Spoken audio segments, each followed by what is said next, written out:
श्रीमद्भागवत गीता प्रथम अध्याय प्रारंभ।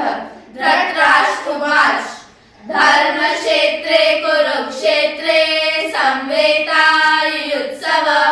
मामका पांडवाश्चैव किम कुर्वत संजय। दृष्ट्वा तुम पांडवानीकं व्यूढं दुर्योधनस्तदा आचार्यमुख संगम्य राजा वचनम् अब्रवीत। पश्येतां पाण्डुपुत्राणाम् आचार्यमहती च मुं व्यूढां द्रुपदपुत्रेण तव शिष्येण धीमता। अत्र शूरा महेश्वासा भीमा